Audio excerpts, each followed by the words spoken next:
We are back with another Dynasty rookie mock draft for 2024, and there are lots of changes in this mock draft, so let's go ahead and get to it. Nathan, I'll let you take the 101 today because I'm feeling generous. New year, new me. Man, that is so nice of you. I said that ironically. You're giving me the easiest pick. It's honestly not.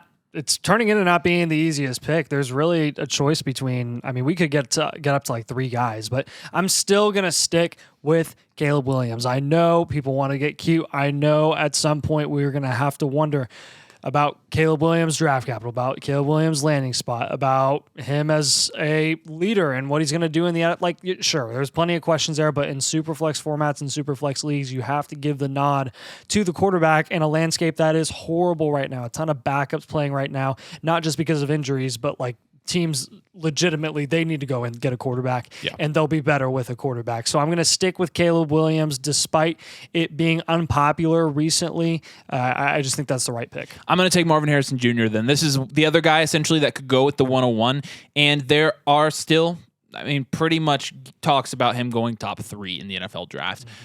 So I think that's, if he does get that draft capital, he's a surefire top 2 pick in Dynasty Superflex mock drafts, rookie drafts, and Marvin Harrison Jr., we all know his profile. He's a big guy. He's an X-receiver. He's not going to be a super big yak guy, but he's good at pretty much everything. He's one of the best wide receiver talents we've seen come out in a long time. Had a very good season at Ohio State this year and last year. Won the Biletnikoff this year, so he's coming out as a really good prospect. And again, he's going to be in the conversation for the 101 in Dynasty rookie draft, so he's definitely one to see where he falls in the NFL draft. If he does get that top 5 draft capital, and if he does, he's going to be here. So yeah, generally in the third pick recently, we've done Malik Neighbors. I'm going to go a different route because I think the A tier has increased a bit, and I'm going to go with Jaden Daniels. There have been a ton of you in the comments that have said Jaden Daniels, he's a lock to go top 10. There's no way he doesn't go past the 10th pick in the NFL draft. I'm not as adamant and opinionated about it as you guys are in the comments right now, but I could see a path really where Jaden Daniels does go top 10 and gets an amazing landing spot. And with his rushing upside, I'm trying to look at history here. And historically, when you see someone like Anthony Richardson, who has a lot of questions as a prospect, but is very athletic and has rushing upside, he's going to be pushed up draft boards. I see that being the case for Jaden Daniels, even if he doesn't go top 10. If he goes top 20, I'm still really, really a fan of Jaden Daniels and what he could do in the NFL. That's a bold pick without a landing spot there. But a lot of people are saying y'all are way too low on Jaden Daniels. This is proof that we're not low nor high. Based on his draft capital, then we'll be high or low on Jaden Daniels. If he gets top 10 draft capital, he's going to be this high. And as will Drake May. And I think Drake May is more likely to get top 10 draft capital because he's just a safe prospect. And so I think he will. And when you're talking about a super flex league and a quarterback market right now, that's just very scarce. Drake May brings a lot to the table. He's a prolific passer, not to mention he's fairly good on the ground too. He will add a little bit of rushing upside. Not somebody that's going to be like a dual threat quarterback by any means, but somebody who could add maybe 300 yards rushing per season to their fantasy total. You're talking about 30 extra points.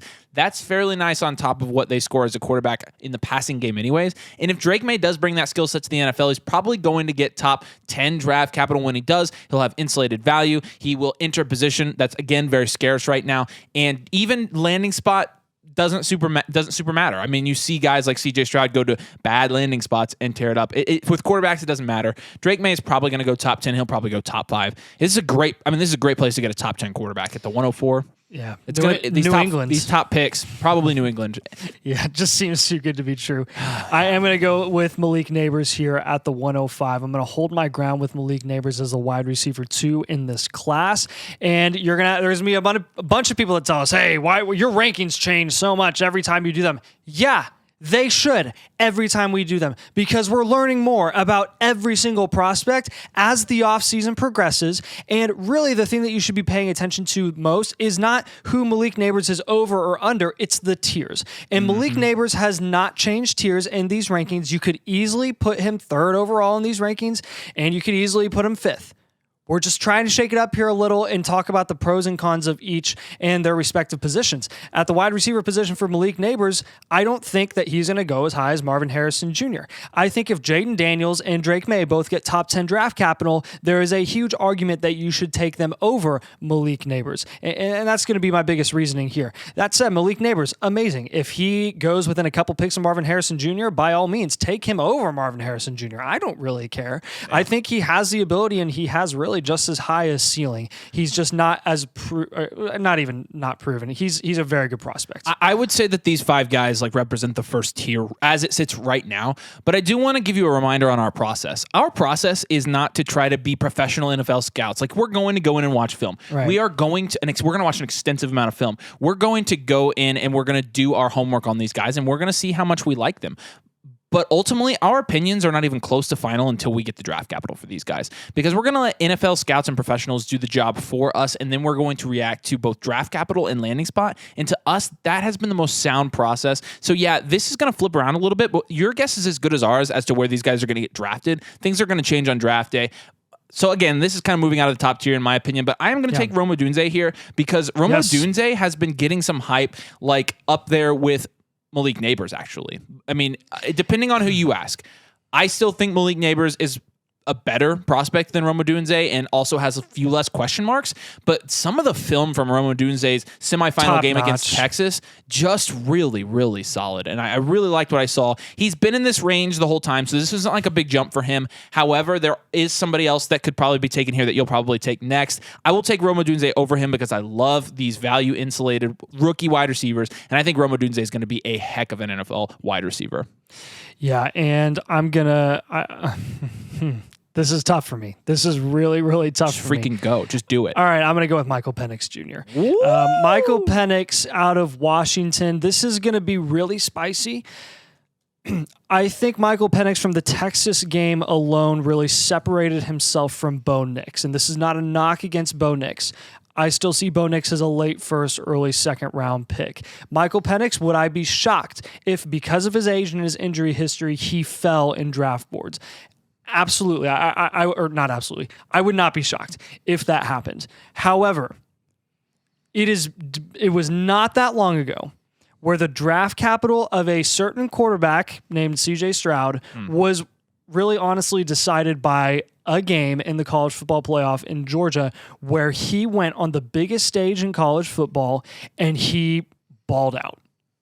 And he was doing everything right, was so clutch, and I think that earned him the second overall pick. I don't think he would have gone second overall if it weren't for that game. Michael Penix, he has one more chance, another chance to do this in the college football playoff against Michigan. We have not seen this game yet. Well, once we release this, I think it'll be during the game or maybe after the game. Yeah. I'm not sure. We'll do it Monday morning. From the Texas game alone, I'm sold. I am 100% sold on Michael Penix. Yes, I have my own questions. That's why he's a tier below these other guys. But he is absolutely a starting NFL quarterback, and I personally believe he'll be going in the first round. Yeah, I'm not. There's no question for me. I was sold when he was at IU. Okay, I attended or watched every single one of Michael Penix's games for his first 4 years of college. I knew Michael Penix was the real deal when he was slinging balls down in Bloomington, and Michael Penix in the college football playoff looked like Michael Penix does. Michael Penix could have won the Heisman. Michael Penix will do the same thing. I mean, watch his age poorly, but he's going to do that in the national title. He's just been shorted at every turn, and he laughs in your face every single time. The age and the injury history will not stop a team from drafting him. He's an NFL quarterback. Yeah. We will die on that hill. His deep ball, beautiful. I'm going to take Brock Bowers next. Brock Bowers. Yeah. I think this is good price for Brock Bowers, by the way, because you're talking. I mean, this draft class. I'm really liking this draft class, so far. Obviously, everything can change. But to me, Brock Bowers is probably, we asked our team this, and they said tight end 4, I think, is where we'd have him. Laporta, Hawk. Yeah, so personally, I'd go Laporta, Hawk, same tier, in my opinion. Yeah. And then probably Andrews and Bowers? Or Bowers, Andrews? I think Andrews, Bowers, and Kincaid are all in the same tier. You could rank them however you want. Probably Kincaid last. And I think I would take Bowers over Kincaid. Maybe I would rank Bowers 5th because it's the same. It's a tight end fallacy. Everyone expects them all to produce like crazy when they enter into the NFL. Where like last year that was an anomaly. Chances are that like it's probably going to take a little bit. I don't know. And Kincaid was pretty impressive. His rookie season was a first-round pick as well. But I think Brock Bowers has a better rookie season than Kincaid did. Laporta, I think would be like pushing it. It depends on that's landing, an outlier. It depends on landing spot. Yeah, you do keep in mind Brock Bowers is a much better prospect than either of those guys were. Yes. Like, so you're talking about one of the better tight end prospects. I think the 108 is a really good price. It's why maybe you should be targeting mid to late first right now because you're getting all of these guys in this tier. Yeah, maybe on the flip side, like maybe Laporta and Kincaid actually give you hope that Bowers can be really effective his rookie season as well. Maybe the tight end position is just changing and adapting to a more pass happy NFL. That's actually what that was the stance of Hill going into last season and why I thought some of these guys would actually produce. I think that's happening. I think there's a shift going on with younger tight ends. And also it's just like receivers, they're coming in more NFL ready. But we're rabbit trailing. You take the next pick. Yeah, so I will take I'll go with I'll stick with Travion Henderson. Travion Henderson at the 109, first running back off the board. Yes, I have questions about Travion Henderson, even as a prospect. If he declares to the NFL draft, we're really, really going to take a hard look on Travion Henderson. Avery, you're more sold on him than I am as a prospect. I think, honestly, there's a legitimate chance that he could fall down our rankings in future mock drafts once we get really closer to the combine. There might be some running backs that we like better than him. He's got some injury struggles. That's why we're even wondering if he goes into the NFL. Maybe he goes back to Ohio State. We don't know for sure yet. And we have a guy, Jonathan Brooks, who officially declared, and he tore his ACL, but he's a very good prospect in his own right. So I'm going to take him here because I do believe as of now he's still our running back one, but that could change. We'll see. I'm going to mix it up a little bit and take Brian Thomas Jr. here at the 110. I think Brian Thomas Jr. is a guy that, in my opinion, he's trending towards first-round draft capital. Mm-hmm. I think he's got the skill set. I think he's got the profile to be a very good NFL wide receiver. And I think he's going to get the draft capital where I'm going to be comfortable drafting him at the 110. We've done the research. 80% of these round one rookie wide receivers maintain their value or increase their value going into their second year. Yeah. Makes him a really safe bet as a late first. You're going to be getting some elite wide receiver talent. Compared to last year, you were kind of falling off and having to take some of the running backs, maybe take Kincaid or take Levis. This year, there's going to be some really solid options. I think Brian Thomas, or Brain Thomas, as I put him on the sheet, Brian Thomas is a great option here, so I'll take him next. Yeah. I'm going to keep holding my ground with Emeka Egbuka. Do not tell us we're helmet scouting. We're not. He put up over 1,000 yards. I don't think sophomore you don't season. Need to defend this. This is a 111. It's the 111. This is a perfectly good price. Yeah, sure, but some people legitimately don't like Emeka Egbuka. So I'm still sold on him. I think he's a great prospect. If he goes early second, I'm fine with that price. Early second in the NFL draft. If he goes first round, I think he's absolutely deserving of it. So at the 112, I'll take Bo Nix. This is another quarterback that could get late first round draft capital and probably will. Again, you're talking about a quarterback market where you saw some of the starting quarterbacks this year. It's bad.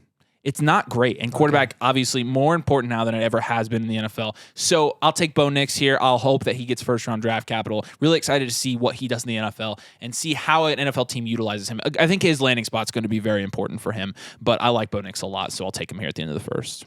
Jonathan Brooks and his agent or his team or whoever must know something about the NFL draft, and maybe they anticipate that he gets day 2 draft capital, because there is absolutely no way that he would declare for the NFL draft with a torn ACL if he didn't have some sort of insider information. True. I'm going to take Jonathan Brooks here. It really sucks that he tore his ACL. Yes. It is. Maybe he's way ahead of schedule. Maybe he's supposed to be ready by training camp. Maybe he's been told by some NFL insiders that he's put out enough film that he's probably going to get good draft capital. That's probably where I'd put my money. And I think, oh my gosh, the fact that he held off those 2 running backs, Blue, and I think the other guy in Texas is a feat in and of itself. Very impressive for him. And I don't know if we can put him running back 1 in the offseason just because of the injury, but if you can get him in the second round because of this, that's essentially getting him at a discount. Huge fan of it. Yeah, it is really going to be really interesting, but like you said, the fact that he declared, given the circumstances, tells us that we should probably be a little bit higher. It's kind of like Anthony Richardson, because people thought that AR was going to come back for another year to Florida. Yeah. He gets fourth overall pick. All right, I have a lot of questions about Keon Coleman, but this is a guy who also has first round upside in the NFL draft. I'll take him here just to mix it up a little bit. He could go into the first, honestly, if he gets that high draft capital. Crazy athletic, crazy build. I worry a little bit about some of the skill sets of Keon Coleman, but I'll keep it positive. He has a lot of upside, and he's a physical freak. If he goes somewhere where he can really be developed from a skill set standpoint, I think he can be very, very talented and break the mold of these big, talented, athletic NFL wide receivers that recently haven't always panned out. I think Keon Coleman has the capability to do that, and I'm interested to see where he goes, landing spot-wise, to see who develops him. Yeah. One guy that we don't have as many questions about, but might have a lower ceiling is Xavier Worthy out of Texas. Yes, he's small. So, yeah, sure, that's a knock on him and what he could do in the NFL, but I think that's becoming less and less of a relevant argument. So I'm a big fan of Worthy here in the early second. I'll take Troy Franklin here at the 204. I think Troy Franklin is a guy who's been in the second round in each of our mocks. I think it's likely he goes early second in these mocks, and that's a great price because Troy Franklin, very good, very high upside wide receiver that also could go in the first round. We just don't know until we get the draft capital. So Troy Franklin in our rankings in our mock draft could move up here very soon. We're going to put him here, but he could go as high as the 110 here, as high as Brian Thomas, in my opinion. We're just going to have to see where they land and what their draft capital is, but very talented receiver, excited to see where he goes in the NFL draft. Yeah, Trey Benson is another guy that could absolutely move up our boards. There's a lot of people telling us that they think Trey Benson is a RB1 in this class, and I think that's an absolutely merited, valid argument. We are going to still stay conservative, but there's for sure a chance that he moves up our boards into the late first. We like him out of Florida State. I'm going to make a little change here and go Blake Corum. I think it's possible that Blake Corum is a second-round pick in Dynasty rookie drafts. What you saw in the game against Alabama, very nice. Top notch, I would say. Yeah. And you saw the vision on display, the jump cuts on display. Somebody said he had a little bit of Ray Rice in his game, and I definitely can see that comp. If Blake Corum, who has been hyper-productive at Michigan, who has been one of the better running backs in the NCAA since he's been there, if Blake Corum can get day 2, day 3 draft capital and go to the right situation, I think it's easily possibly goes even early second here. But just to kind of give him a little bit of a rankings boost, I'm going to draft him here in the mid-second. Yeah, and I'm going to go with Adonai Mitchell. He's been getting a ton of buzz out of Texas, really the wide receiver 2 there behind Xavier Worthy, who's gotten most of the hype throughout the year. Adonai Mitchell may be flying under the radar. A lot of people are saying so, and you saw that one touchdown he had against Washington in the CFP was unreal, awesome. Very impressive. Now, that was just one catch. That was just one highlight. We don't see the lowlights or all of them yet, but I think he is a very, very more than capable wide receiver in his own right who could really surprise a lot of people in the NFL draft and maybe even get like late second round draft capital. I'm also going to mix it up here. I'm going to take a guy we haven't taken in any of our drafts and take Ladd McConkey here. Ooh, Ladd McConkey is an interesting prospect. He was in a fairly stacked Georgia wide receiver room. The guy that they've had a lot of good prospects come out in the last couple of years. He's a guy that I could see coming in and having like a Puka Nacua type skill set to where he's good at separation. He's really smart against defenses. And I think, honestly, he could come in and be a little bit under the radar. Now, obviously, I think his ceiling is going to be second round most likely. We've been seeing him mocked in the third round mostly of NFL drafts, and that's not the best. Obviously, it's not the best, but for a wide receiver, we're not like drooling over that draft capital. However, Ladd McConkey, he is a fairly good wide receiver from a skill set perspective to translate to the NFL right away. And so I do think that there's a possibility he goes here in the second round. So I'll take him here just to get him on your radar and to get him on our radar as well. Yeah. I'll go Braylon Allen here. I think he's the most stereotypical classic old school running back out of Wisconsin. Just everything you'd expect a Wisconsin running back to be.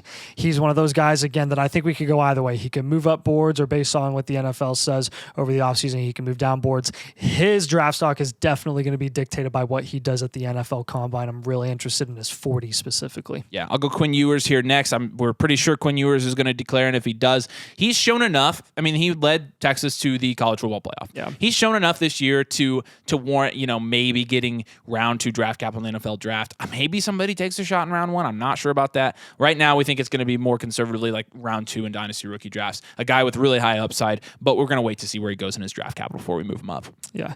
Jalen Polk. Some people would say the wide receiver 3 out of Washington. He's put over 1,000 yards receiving this year. Now, so how's that attributed to Michael Penix or everyone focusing on Rome Odunze because he's so dominant? I don't know.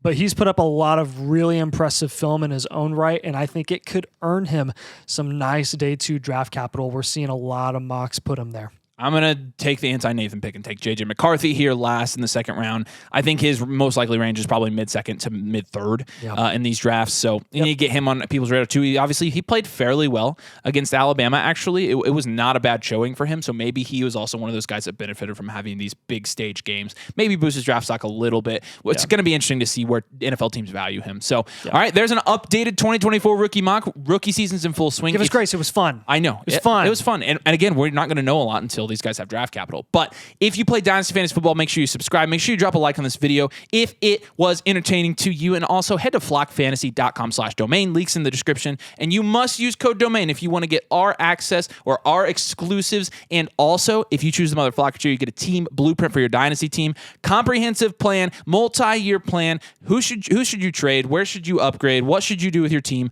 We're here to help you. You also get access to our direct messages, things like that, so we can help you on a day-to-day basis with personalized Dynasty advice. Flockfantasy.com/domain. Make sure you use code domain for 30% off and to get all of our exclusives. Appreciate you guys watching. Thanks for joining us. We'll see you later.